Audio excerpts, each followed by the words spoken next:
My name is Gerardo Torres. I am the responsible for the relationships of the people of the United States and Canada for the National Front of Popular Resistance in Honduras. I'm here right now on a tour that started on April 6th and it's going to last until April 29th. Today I am here in San Francisco, April 23rd, to talk about what's going on in Honduras, the violations of human rights because of the regime that we have in my country, that is a military dictatorship that is trying to be disguised as a democratic government. This dictatorship started on June 28 of 2009 and has been sponsored since then by the United States State Department and the U.S. Army. Right now, the resistance has become one of the most biggest and strongest political force of Honduras in its whole history. We have presence in all the territory and we have together all the social movement trying to confront this oligarchy in something that we call a popular insurrection without weapon. That is our main way to fight against the violence, to fight against the crime that is now in the power of the state of Honduras. Well, the resistance, after almost 2 years in the streets, we created our first National Assembly on February 26 and 27, and we showed the oligarchy all the strengths that we really have, and we know that they are very afraid, and that's why they're so violent.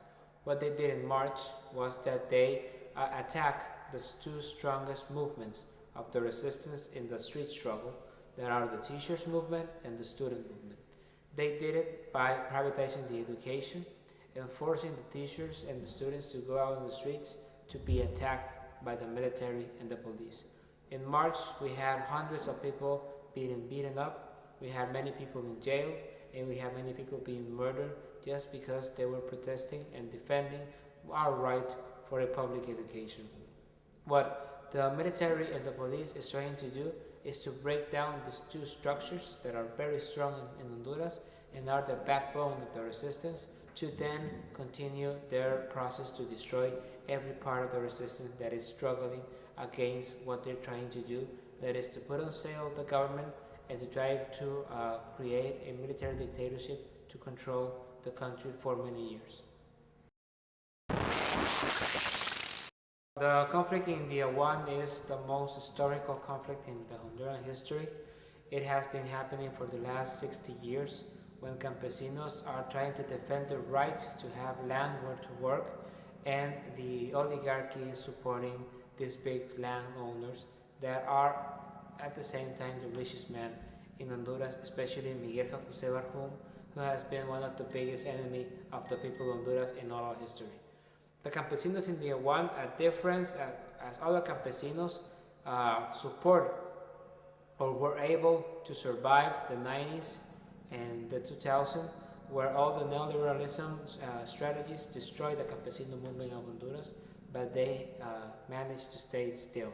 Now they are the biggest force in the rural areas, they are the biggest force in the campesino struggle of Honduras, and they're an example for the world because they have over 40 campesinos killed, and they are still in the streets and they are still fighting for land, and they are not in any way trying to negotiate with the regime or trying to dialogue, because they know, as all the Honduran people know, that this is the only opportunity we have ever had in our history to defeat once and for all the traitor military forces and the violent oligarchy of Honduras. The valley of One is really big. The campesinos are in the lower part of the valley that includes the north part of the department of Olancho and the south part of the department of Colón. That is the most fertile land in that valley. It is not so much. We're talking about maybe 6,000 manzanas. I don't know how much that is in acres.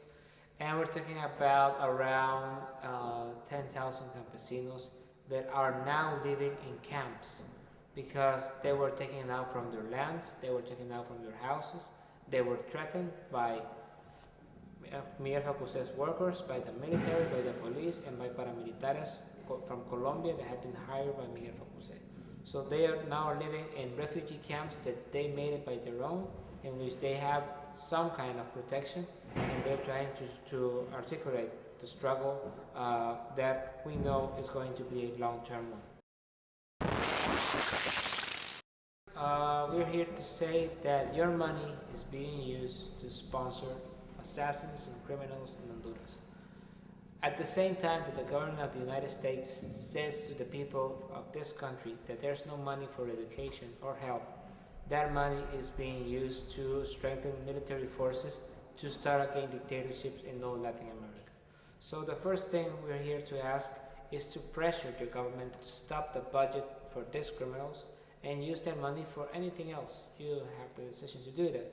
But we are just asking for them to stop supporting the violence in our countries. The second thing is that if you are against the human rights violation, you have to get more information about what's going on in Honduras, because it's one of the biggest military dictatorship that has happened in the last years in the whole world, and it's the same thing that happened in Chile, in Argentina, in Honduras during the 60s and the 70s, and it's starting all over again. So if you're against human rights abuses, get more information about Honduras and be part of the resistance. And third is that we believe that the resistance is a worldwide movement in which we don't have no difference from the resistance of Honduras to the resistance in the Middle East, and we know that there's a resistance being built here in the United States, a resistance that we want to know better, that we want to work together to build together this process of confrontation against the powers that have controlled the world for the last 100 years and are willing to do it even more time. Well, in 2 years that we're going to be in 2028, we have built the biggest political force in our history, and we have demonstrated that you can do it. If you put unity in front of your personal ambitions, if you put unity in front of your particular struggles, then you can do a lot of things, and the resistance has done it. We are going to make on June 28 the beginning of a new process for the resistance. We're going to use all that structure that we built for the National Assembly of the Resistance. All those assemblies are now going to discuss what constitution that we want. And we're going to build together from the grassroots a new popular constitution, and we invite the United States people that are with the resistance to know this process, because we think it's the first time a movement from its grassroots is trying to build what we're going to do when we control the administration of the state. We ask the United States if you are willing to show your solidarity for this movement, to have some demonstrations, and we have to remember two things from June 28 from now on. First is that it was the coup that could begin a new era of violence in all the continent, but it also is the beginning of a popular movement that we call resistance, that is showing a lot of new things that many other popular movements could follow and could be also part of. Great. Thank you very much. Thank you.